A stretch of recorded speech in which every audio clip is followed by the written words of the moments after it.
জামাত ইসলামী আলমনগর পৌর শাখার সম্মানিত আমির ভাই মাহের আলী উপস্থিত আছেন আজকের অনুষ্ঠানের সম্মানিত প্রধান অতিথি, চুয়াডাঙ্গা জেলা জামাতের সম্মানিত সহকারী সেক্রেটারি, আগামী চুয়াডাঙ্গার 1 আসনের জননন্দিত নেতা, চুয়াডাঙ্গা গণমানুষের নেতা জনাব অ্যাডভোকেট মাসুদ পারভেজ রাসেল, উপস্থিত সম্মানিত জেলা নেতৃবৃন্দ, একান্ত প্রিয় উপস্থিতি, সকলের প্রতি সালাম। আসসালামু আলাইকুম রহমতুল্লাহ। আমরা সকলে মিলে আল্লাহ তাআলার দরবারে শুকরিয়া আদায় করছি, বলছি আলহামদুলিল্লাহ। রাসূল করিম সাল্লাল্লাহু আলাইহি ওয়াসাল্লামের দরুদ ও সালাম পাঠ করছি, সকলে মিলে পড়ছি সাল্লাল্লাহু আলাইহি ওয়াসাল্লাম।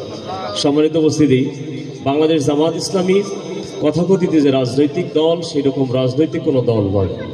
বাংলাদেশ জামাত ইসলামী আল্লাহ তাআলা কোরআনের একটি আয়াতের আলোকে তার জীবন পরিচালনা করে।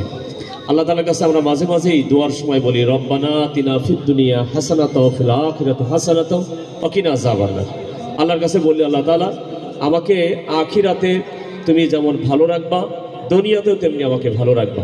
সম্মানিত উপস্থিতি, এই আখিরাত প্লাস দুনিয়া দুইটাই যার ভালো হয়, তার দুনিয়াও ভালো, আখিরাতও ভালো।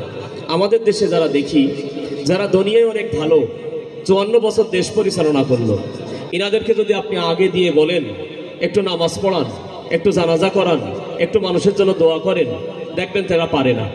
আবার যদি আপনি তাদেরকে বলেন সৎ মানুষ কিনা, তাহলে সৎ মানুষের ক্ষেত্রেও দেখবেন যে তাদের নামটা আপনারা সৎ মানুষ হিসাবে পাবেন না।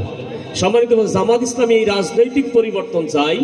একজন মানুষ যেমন মসজিদের ইমামতি করে সৎ হিসাবে, ঠিক তেমনি আলমডাঙ্গা উপজেলা এই 1 আসনে যারা নেতৃত্ব দেবে, তারাও যেন সৎ মানুষ হিসেবে বিবেচিত হয়। যতগুলো প্রার্থী এলাকায় আছে, আপনারা কি মনে করেন, আপনারা কি বলতে পারেন হরফ করে যে আমাদের অ্যাডভোকেট মাসুদ পারভেজ রাসেল ভাই বাদে অন্য যারা আছে, তারা আপনার মসজিদে যদি আসে, গ্রামে ইমামতি করলে দিতে কি ইমামতি করতে পারবে? যে কোনো মানুষ যদি মারা যায়, জানাজায় দাঁড়াতে দেবেন, জানাজা করতে পারবে? শুধু তাই নয়, সেই মানুষটা কি বুকে হাত দিয়ে বলতে পারবে যে আমি আগামী নির্বাচন করব, আমার নামে 1 টাকা দুর্নীতি কেউ দেখাতে পারবেন না? এ কথা প্রমাণ তারা দিতে পারবে? তার মানে তারাদের রাজনীতির আমাদের রাজনীতি একটু খেয়াল করুন, একটু হলে পার্থক্য। যারা এই জীবন দশায় এরকম পার্থক্য রাজনীতি করে, তাদের কর্মীদেরকেও ঠিক এইরকম করেই গড়ে তুলতে চাই।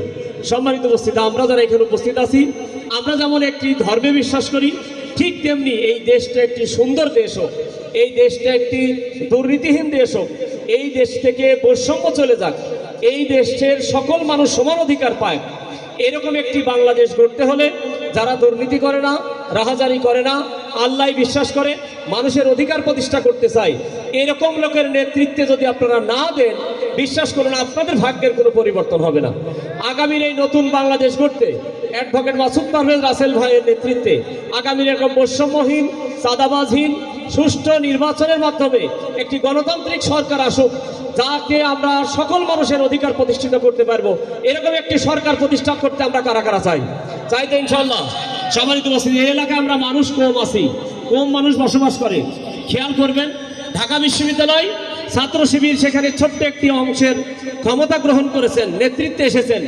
এই 3 সপ্তাহের ব্যবধানে ঢাকায় যে পরিবর্তন হয়েছে, যে ছাত্ররা তাদের অধিকার পেত না, তাদের গণরুমে থাকা লাগতো, যাদের খাট ছিল না, ছাত্র শিবির যাওয়ার কারণে এই খাট বেছে বেছে ছাত্র শিবিরকে দেয় নাই, সকল মানুষ পেয়েছে। আমি বিশ্বাস করি এই এলাকায় যারা আছেন, আপনারা অধিকার বঞ্চিত, আপনাদের নিরাপত্তা, আপনাদের সন্তানদের লেখাপড়া, আপনাদের সম অধিকার বন্টনের জন্য একমাত্র শুধুমাত্র জামাত ইসলামী পারবে। কারণ অন্য মানুষ যারা নিজেদের দলের মধ্যে সম অধিকার করতে পারে না, যাদের কাছে নিজেদের দলের কর্মীরা নিরাপদ থাকে না, যাদের কর্মীরা মাদকের সাথে থাকে, তারা কখনোই একটি সুন্দর বাংলাদেশ গঠন করতে পারে না। সেই সুন্দর বাংলাদেশ গঠন করার জন্য আমরা রাসেল ভাইয়ের নেতৃত্বে দাঁড়িপাল্লা মার্কায় এখন থেকে কাজ করবো ইনশাল্লাহ। ইনশাল্লাহ আল্লাহ তাআলা আমাদের সকলকে সেই তৌফিক দান করুন। ওয়া মা তাওফিক ইল্লা বিল্লাহ।